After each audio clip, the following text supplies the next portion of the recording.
Hi mga ka-Emsh! Danas nyo ba yung nagkikrave kayo ng chicken filet a la king, yung sa letter M na fast food? Kaso, either tinatamad kayo or wala kayong budget na para lang doon kasi nga medyo pricey siya tapos konti lang at maliit, di ba? Parang bitin ka. Or tinatamad kang mag-breading, mag-marinate, basta ayaw mo na ng maraming proseso. I got you. So, itong recipe na to ay pwedeng pang madalian, tapos pwedeng pambaon ng mga anak nyo. I-level up nyo lang. Kung wala ka namang chicken fillet, pwede yung chicken nuggets. Hala. What if kung chicken nuggets na lang talaga ang natitira sa ref nyo or yung stock nyo sa ref? Asan ba yun? Ayan. Tapos nagkikrave kayo ng chicken fillet a la king. Pwede na to. Sa paggawa ng a la king sauce, bukod sa kailangan mo ng bawang sibuyas o flour, kailangan nyo rin ng butter. Teka, kunin natin si butter. Siyempre, kailangan natin ng gulay at color. Kailangan natin ng carrots at parsley. Hindi naman natin kailangan ng maraming carrots kasi pangpa kulay-kulay lang siya. Siyempre, may vitamins na din. At siyempre, kailangan natin ng liquid. Para sa sauce, kailangan natin ang evaporated milk. Kunin natin. Tingnan ko lang. Uy, sana abot ko siya. Yan. And na. Siyempre ang ating flour. Medyo ang black pepper. Kitang-kita. Kaya kuha tayo ng white pepper. White pepper. Yung white pepper tsaka garlic powder ko, nilalagay ko talaga sa ref para hindi madaling tumigas. Tapos yung tinapay na palapit na yung ma-expired, nilalagay ko na siya sa ref para tumagal-tagal pa yung buhay niya. Yun lang. Bawang at sibuyas. Maliit lang na sibuyas. Yan, pwede na to. Tsaka bawang. Magmi-mince lang muna ako ng bawang sibuyas. Maganda din tong recipe na to para maiba naman yung nyo sa chicken nuggets, di ba? Hindi yung maasa lang tayo dun sa binibigay o na librang sausawan ng nuggets. Same lang naman sila ng proseso or ingredients nung chicken fillet at nuggets. So, bakit hindi natin pwedeng gawin din sa nuggets yung a la king, di ba? Bawang, mga 4 na peraso. Babalatan ko lang yung carrots. Kailan na kasi mangot. Charot lang. Kung i-slice ko ng maliliit to, matatagalan tayo. Gagamitan ko na lang siya ng peeler na may, nito? Ay, mali. Ganun ba? May ganyan, mga ganito ba? Di ba? Mas mapapabilis yung gawain mo pag may ganyan. Pwede ka naman gumamit ng food processor. Bet kong ganito Mga ganito siya, Parsley. Himayin lang. Hugasan na yan. Pinatuyo na lang, ha? Huwag kayong feeling DOH. Ito yung nagpapabuhay sa itsura ng a la king. Ang bango niya. Kung pwede lang tumagos yung amoy dito, poinks. Okay, habang gumagawa ako ng sauce, magpiprito na rin ako ng nuggets para, diba, hindi, time management. Hindi sayang yung oras natin kasi pambaon nito ng mga anak ko, anong oras na. Sabay-sabay na natin. Mag-multitasking na ako. Di-deep fry natin, although hindi naman talaga deep fry. Ako etchuserang nagdi-deep fry kasi mahal ang mantika ngayon, kaya tipid-tipid tayo. Para hindi mabilis masunog yung butter, naglalagay lang muna ako ng konting mantika bago siya uminit. Ayan. Okay na yan sa aking butter na yan. Mainit na. Nagpiprito lang ako. Okay, bago masunog, gisa ko na ang sibuyas,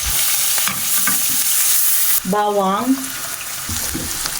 Nabisa ko sa pagliligpit. Medyo nasunog yung Maglalagay na ako ng flour. Siguro mga 2 tablespoon kasi gusto nila ng maraming sauce. Gagawa lang ako ng roux Mixture siya ng flour at butter. Tapos lulutuin mo siyang maigi para hindi hilaw yung flour. Parang nakukulangan pa. Habang nag-aano ako dito, baligtarin ko naman to kasi nasusunugan na ako. Hirap pag multitasking! Medyo namuumuo na. Okay mag-alala, okay lang yan mamuumuo kasi matutunaw din yan mamaya sa gatas. Unahan lang. Tapos, lalagyan ko na siya ng tubig. Oops. Tansya-tansya lang yan ha. Mag-alala, matutunaw din yan. Promise. Okay na to. Mommy Grace na naman. Sinapian ako ni Mommy Grace Tan Felix. Ayan, patunaw na siya, di ba? Trust the process lang talaga. Huwag kayong kabahan pag namuumuo. Matutunaw din yan. Ibang kapangyarihan ng apoy. 1.5 cup na yung nadagdag ko. Kasi lalapot pa to pag siya lumamig. Kaya okay lang yung ganyan kalabnaw. Tapos, ilalagay ko na ang carrots. At bago ko makalimutan ng lahat, kailangan ko pala ng chicken cubes. Half. Ganyan lang. Half ba yan? White pepper. Pwede nyo rin naman lagyan to ng Nestle cream, pero okay na to sa akin. Tipid version. Diba? Kung gusto nyo naman, lagyan nyo ng quick melt cheese, pero parang napaka-OA na, diba? Okay na to. Doon tayo sa makatotohanan. Ayan o. Baka alaking yan. Sarap. Parang gusto ko siyang lagyan ng sugar. Konti lang. Para may balance lang. Ayan o. Ganito lang kakonti. Kita nyo ba? Yan. Mga 1/4 teaspoon ata yun. Tingnan ko ulit. Perfect. Perfect! Perfect talaga, Char. Matutuwa si Sean nito kasi gustong-gusto niya yung may mga pa-surprise akong baon sa kanya. Minsan nga tinatago ko yung baon sa gitna ng kanin niya. Kanin, tapos ulam, tapos kanin. Para pagbukas niya, surprise! Eto, matagal na niyang gusto tong magluto daw ako ng alaking. Ewan ko ba doon sa batang? Dami alam. Lalagay ko na ang parsley.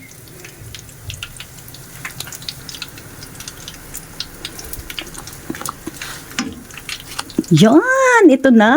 Nakikita ko na yung katotohanan. Ayan na oh. Tapos yan na. Saglit lang siya. Eyo. Magpe-plating lang ako. Ganda oh. Yan.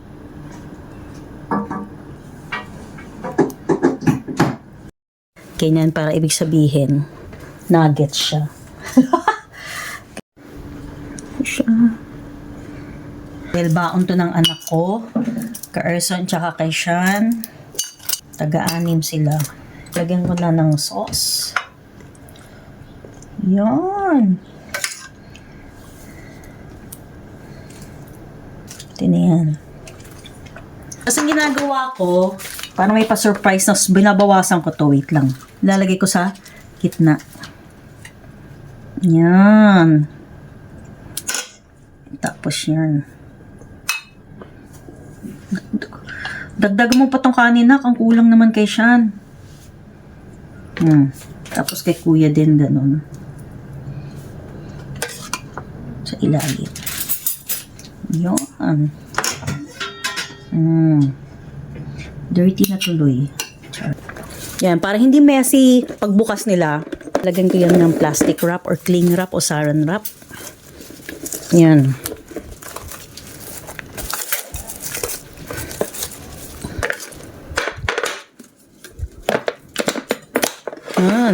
Okay. Ito kay Kuya Erson. Meron siyang Delight na frozen straw. Yan.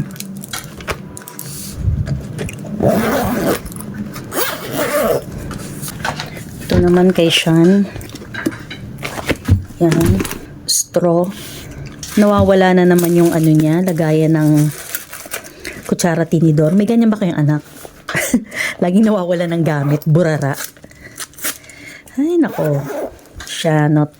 Ayan na. Tapos na akong magluto. Ako naman ang kakain.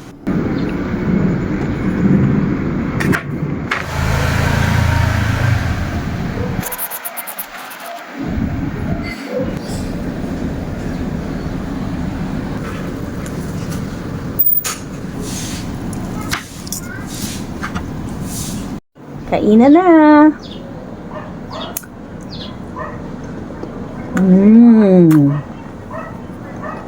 Kuha ko.